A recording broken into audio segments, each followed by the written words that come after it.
편히 주무셨습니까? 네, 편히 주무셨죠?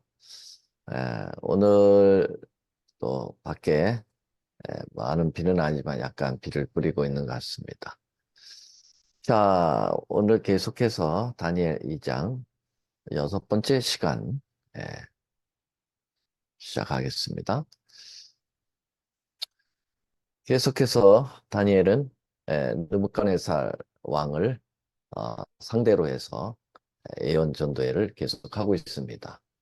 금머리, 바벨론, 은가슴, 메대와 페르시아. 그 다음에 글씨가 깨져 나오네요. 예. 그래서 이제 셋째 나라를 어제 공부했는데요. 셋째는 또 녹 같은 나라가 일어날 것이다. 그래서 이 노태는 그리스 헬라를 얘기하고 있죠. 음, 이 헬라 그리스 나라는 청동기 문화를 가지고 세계를 제패했던 나라죠. 그래서 고대 그리스 사람들은 구리 재련에 너무나 탁월했기 때문에 고대 역사가들에 의해서 노수로 뒤집어 쓴 그리스인이다 이렇게 부를 정도로 아주 노세에 에, 그 집중했던 그러한 나라였습니다. 아시다시피 이 알렉산더 대왕이 바로 그 주인공이죠. 그래서 단 10년 안에 유럽, 아프리카, 아시아를 정복했습니다. 이 알렉산더의 총동투구, 총동 방패의 총동 장창, 팔랑스 기병대를 이끌고 번뜩이면서 파도치듯 헬레니즘의 홍수로 세계를 제패한 알렉산더 대왕의 구릿빛 야망도 세상은 정복했으면서 자신은 정복하지 못하여 이딴 폭음 후에 습지일에 걸려서 33세 일생으로 요절을 함으로써 물거품처럼 꺼져버리고 말았습니다. 알렉산더는 참 특이한 인물이었습니다. 그는 이 서방 유럽 쪽에서 와서 이 동방을 휩쓸어서 동방 정복의 야욕을 꿈꾸고 그 일을 했습니다. 근데 군사적으로만 동방을 정복할 것이 아니라 그는 에, 이제 문화적으로 정신적으로도 동방과 서방을 함께 이렇게 어, 엮으려고 하는 그러한 자세를 가지고 있었습니다. 알렉산더의 그 가정교사가 아, 아리스토텔레스라고 알려져 있습니다. 그는 어려서부터 철학을 배웠고 이 헬라의 철학을 동방에 접목시키는 헬레니즘 문화를 시작했던 인물이기도 합니다. 저는 그래서 가급적이면은 이 페르시아의 사람들을 원수로 적대의 그러한 관계로 끝나는 것이 아니라 이미 정복됐으면 그 페르시아 제국이 자기의 나라이고 자기 백성이라고 생각해서 어, 동방과 서방, 바로 페르시아와 그리스, 헬라를 서로 믹스시키는 일을 했다. 이렇게 볼 수가 있겠습니다. 그래서 자신도 헬라의 그 페르시아의 공주 록산나와 결혼도 하고 그리고 그 부하들도 어, 그 귀족 출신의 페르시아의 여인들하고 결혼을 시켜서 피도 섞고 문화도 섞고 그런 일을 했습니다. 그래서 그렇게 발생된 문화를 우리는 헬레니즘이라고 그렇게 부르고 있죠. 자, 이제 이 셋째 나라가 끝나고 넷째 나라를 설명하기 시작합니다. 넷째 나라는 한번 같이 읽어볼까요? 여러분, 뮤튼 풀지 마시고 함께 읽어보겠습니다. 다니엘 2장 40절에 넷째 나라는 강하기가 철 같으리니 철은 모든 물건을 부서뜨리고 이기는 것이라. 철이 모든 것을 부수는 것 같이 그 나라가 문나라를 부서뜨리고 빻을 것이다. 이렇게 이야기했습니다. 예, 넷째 나라는 예, 금, 은, 동, 그리고 철의 나라로 그려지는데 이 부분이 이제 다리 부분이죠. 철각이죠. 네. 그래 마침내 기원전 168년 6월 22일 피드나 전투에서 알렉산더 대왕의 고국인 마게도니아의 마지막 여맥이 로마 제국의 철각에 짓밟혀서 끝장남으로써 바야흐로 세계는 철의 제국, 로마가 절구질하는 지중해 세계라는 절구통 속으로 휩쓸려 들어가고 말았다. 역사가 그 기본이라고 하는 에드워드 기본스는 그는 이 부분에 대하여 언급을 하고 있습니다만은 먼저 이제 잠깐 지도를 보겠습니다. 지중해를 이렇게 사이에 두고 온통 로마 제국이 해가 지지 않는 나라로 이렇게 전 세계를 어, 그의 속권 안으로 집어넣는 그런 엄청난 제국이 나온 것입니다. 네. 이 발칸 반도, 이 이태리 반도에서 시작한, 이, 어, 자그마했던 한 로마 도성이 세계를 주무르는 엄청난 제국으로 나왔는데, 정말 이들은 철의 나라이기 때문에 모든 이번에는 로마 군병들은 다 철로 무장을 했습니다. 그래서 철투구, 철창, 철칼, 철병거. 그래서 이 철의 세계는 감당할 수가 없이 무너져 나갔습니다. 철기 문화를 가지고 세계를 주무르는 이 로마가 나타날 것을 우리 주님은 말씀하셨습니다. 자, 여기 그 앤더슨슨 다니엘의 예언 50페이지 보면은 로마에 대해 이렇게 평가하고 있습니다. 로마는 500년 이상이나 거의 정복되지 않을 것처럼 보였다. 로마의 깃발은 영국의 도서에서 아라비아만까지, 북해에서 사하라 사막까지, 대서양에서 유프라테스 강까지 펄럭였다. 로마의 황제들은 신으로 경배를 받았고 로마의 지배 아래에 있는 모든 나라들, 자기들의 정책에서 벗어나는 자들을 위한 감옥으로 만들었다. 역사가 기본은 로마의 힘에 저항하는 일은 죽음을 의미했고 거기서 벗어나기에는 불가능했다라고 말했습니다.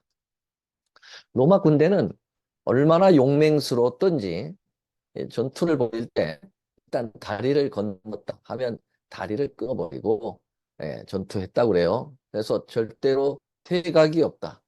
로마는 작은 전투에서는 혹시 질 일이 있다 할지라도 큰 전쟁에서는 한 번도 진 적이 없다.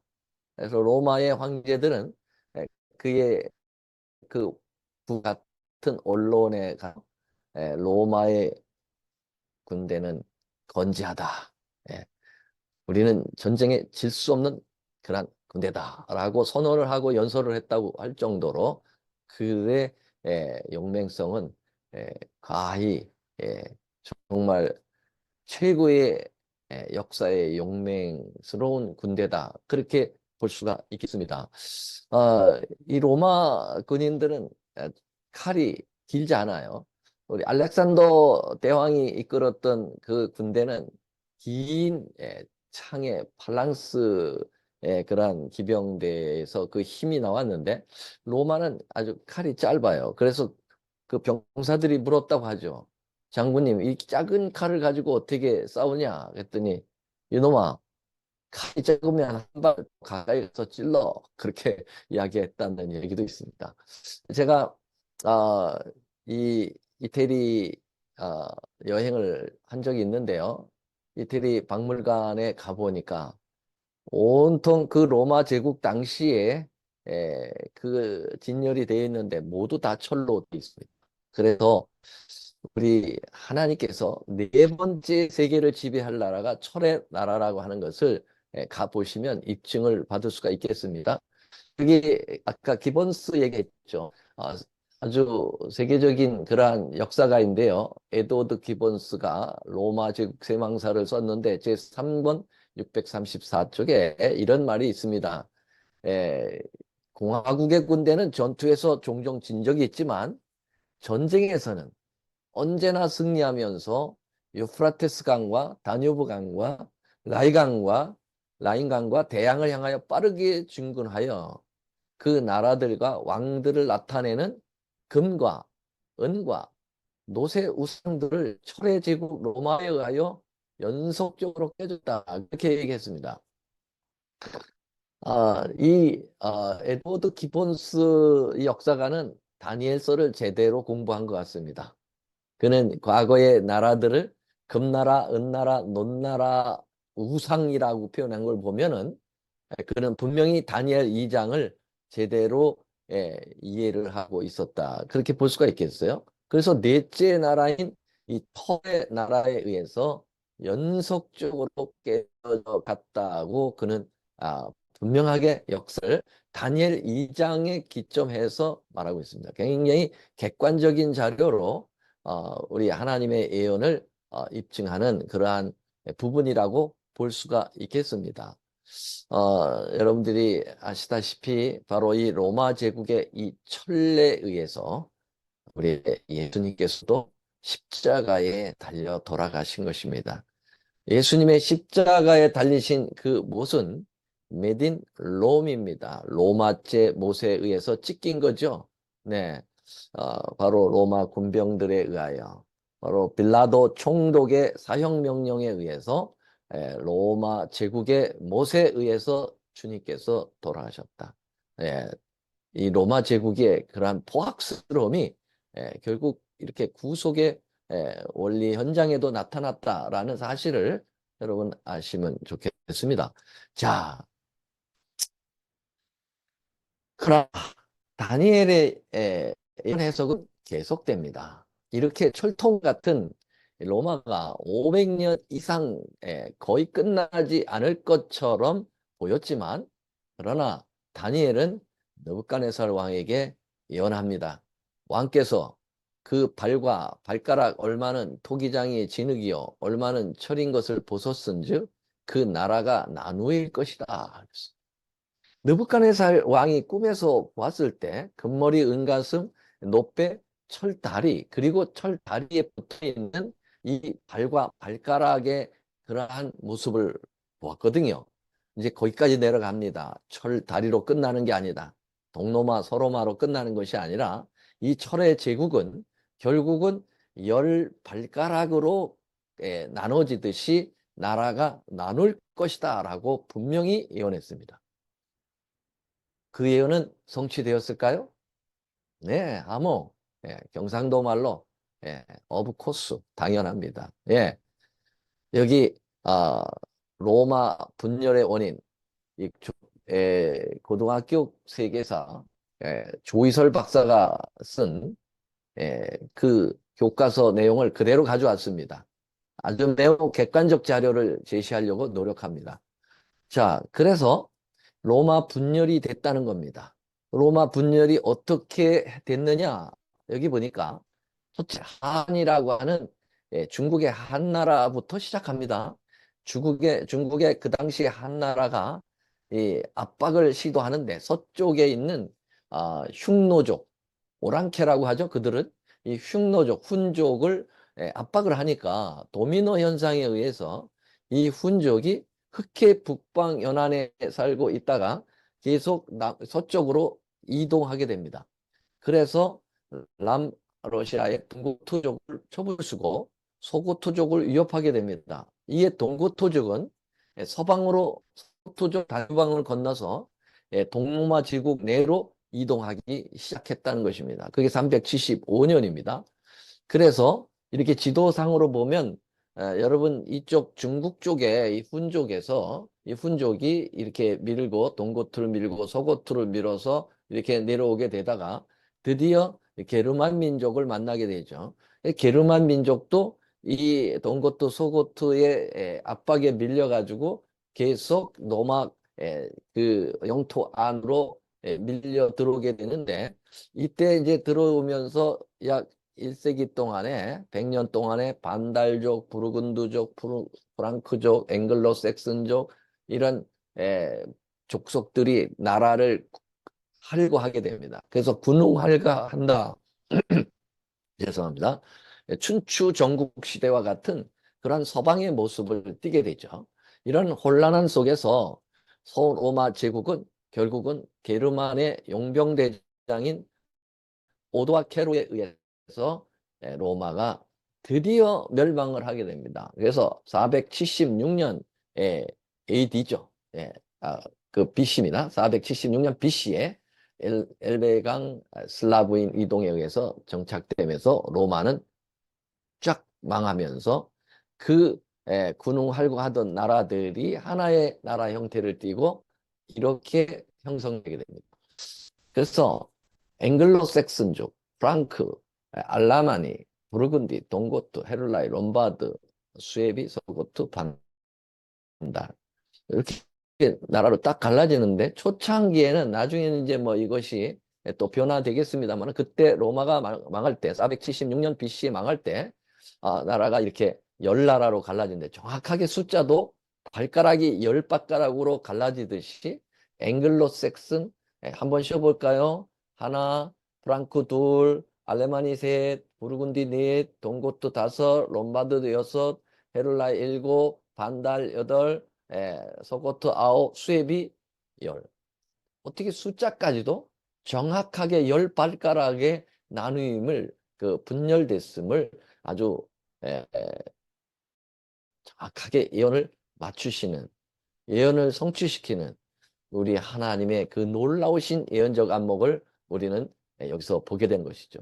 자, 근데 이 나라가 결코 이제는 합병되지 않는다고 하는 것입니다.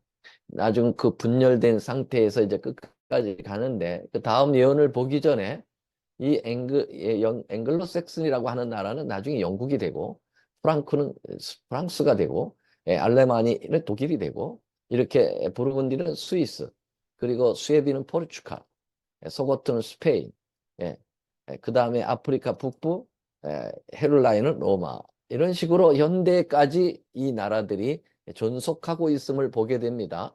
자, 그래서 여기 다음 예언을 보도록 하겠습니다. 다니엘은 계속 얘기합니다. 왕께서 철과 진흙이 섞인 것을 보셨은즉 그들이 다른 인종과 서로 섞일 것이나 그렇게 얘기했습니다. 서로 섞일 것이다. 이렇게 표현하고 있습니다. 진흙과 철이 섞여 있듯이 인종이 서로 섞일 것이다 라고 표현하고 있는데요. 이것을 최초의 히브리어를 힐라어로 번역한 성경에 보면 70인역이라고 하죠. 셉테진저라고 하는 이 70인역에는 이렇게 표현하고 있습니다.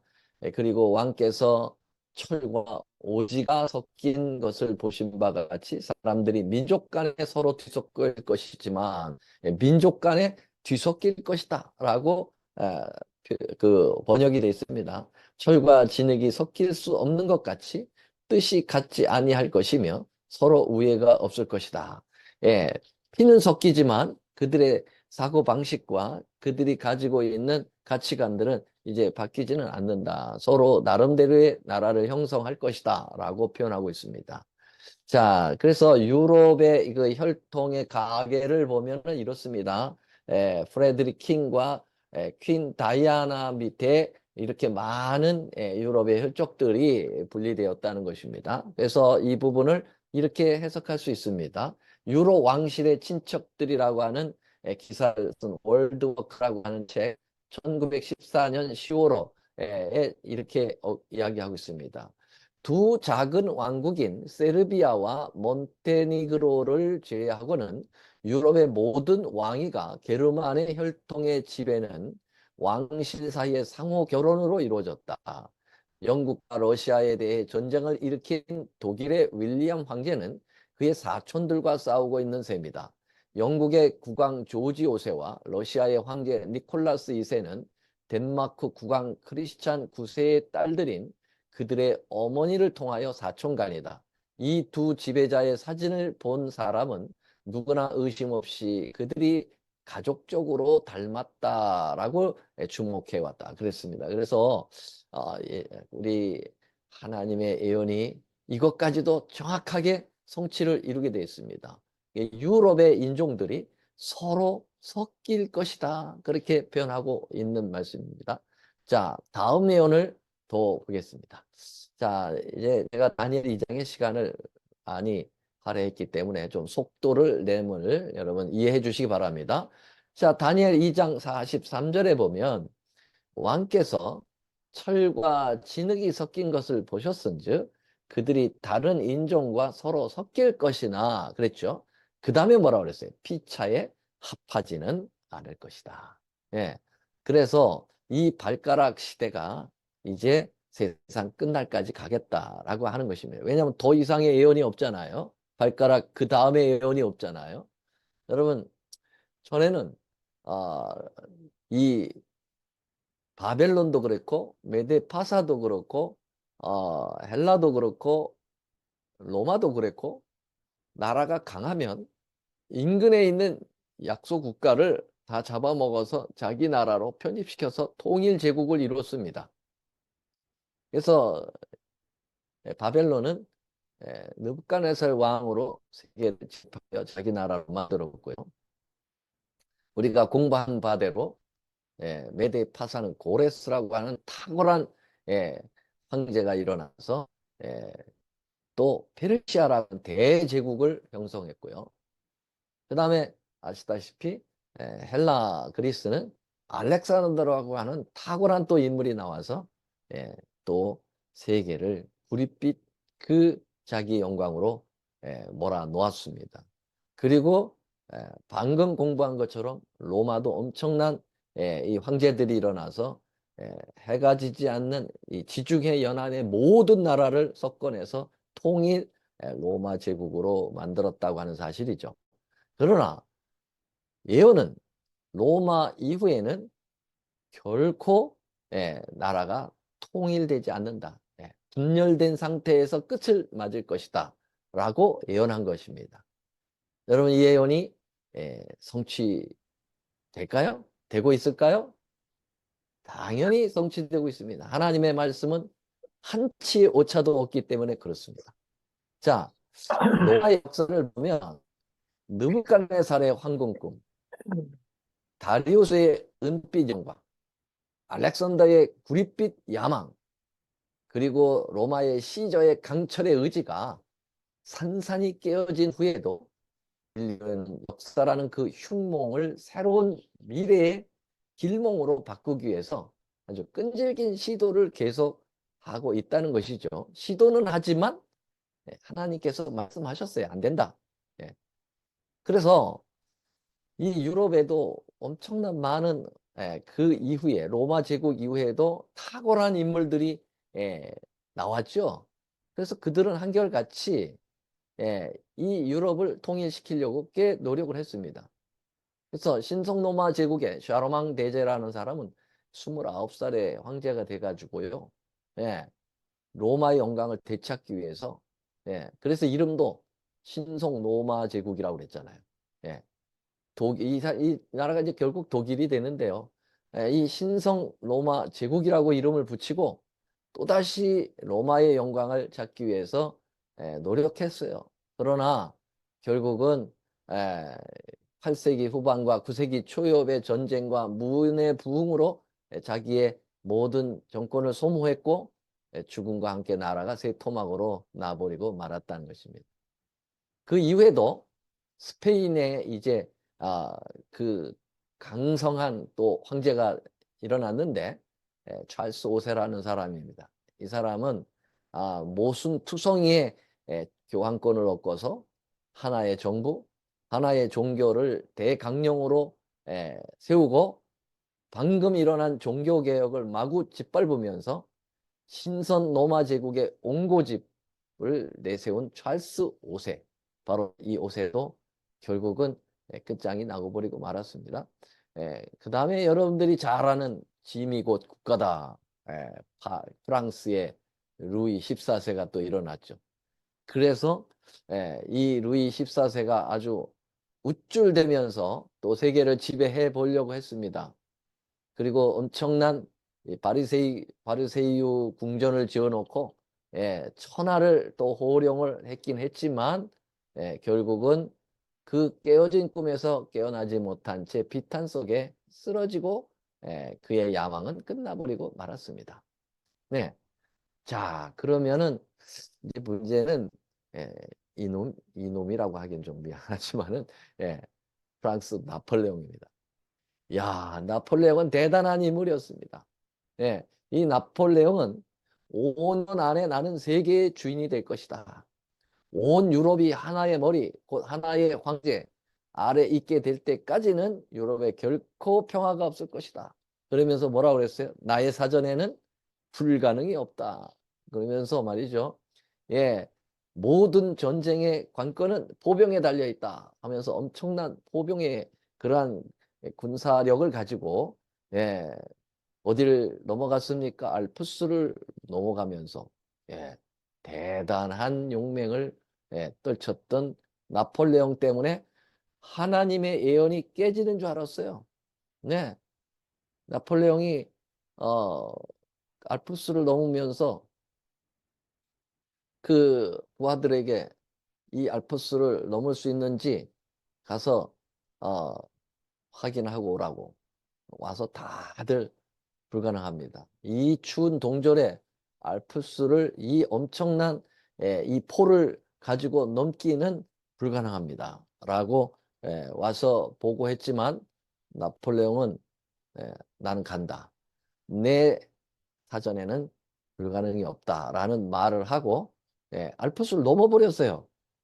그래서 어, 불가능을 가능케 만들었다고 하면서 더 아주 우쭐하여서 전 세계를 자기의 한 나라로 만들겠다. 그래서 온 유럽이 다 나폴레옹 손에 다 넘어가 버리고 말았어요.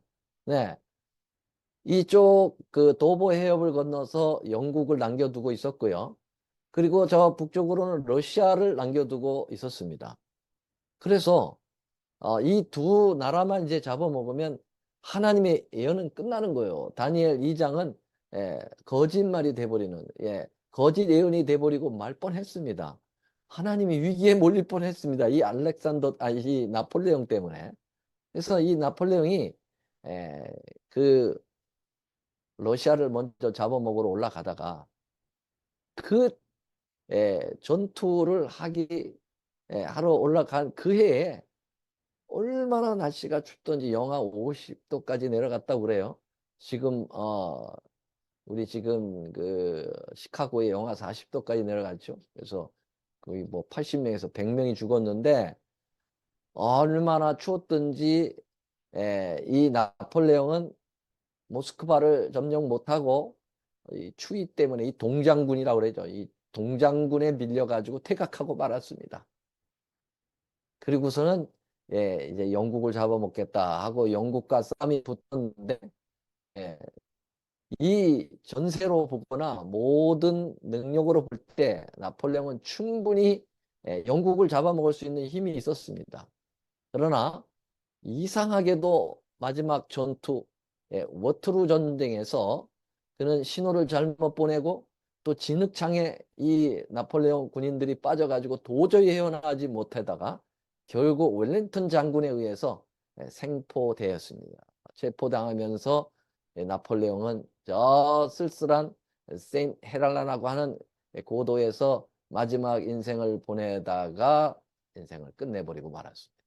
그러면서 네폴레옹은 이런 워터루 전쟁의 참패로 인하여 그의 야망이 꺾이고 그는 이렇게 고백합니다. 나는 전능하신 하나님을 감당할 수 없었다. 그가 패배하고 난 다음에 고백이에요. 이 사람도 나폴레옹도 다니엘 2장을 미리 좀 잘 우리처럼 연구했으면 이 헛고생 안 해도 되는데, 이걸 잘못, 이 예언에 무지했기 때문에 결국 하나님을 대항해서 한 거죠. 그래서 결국은 하나님을 감당할 수 없었다라고 고백을 하게 되는데요. 여러분, 예, 그 프랑스의 유명한 작가 빅토르 위고, 장발장 그 라미제라블을 쓴 빅토르 위고가 이런 말을 했다고 그러죠. 하나님은 나폴레옹 때문에 아주 진절머리가 났다. 그렇게 표현을 했다고 합니다. 안 되는 거를 하려고 했기 때문에. 왜요? 하나님은 피차에 합하지 아니하리라. 그렇게 말씀했는데 피차에 합하려고 계속 고집을 피다가 이렇게 된 것이죠. 네, 그래서 오늘은 나폴레옹의 고집까지 공부하겠습니다. 내일은 또 계속 하나님의 예언에 도전하는 그런 세력들에 대해요. 그리고 하나님은 이 세력들을 어떻게 이들을 또 그들의 꿈이 얼마나 허무한 것인가를 나타내셨는지 우리는 다음 시간을 기대하겠습니다. 기대하십시오. 내일 또 뵙도록 하겠습니다. 여러분 말씀 잘 들으셨나요?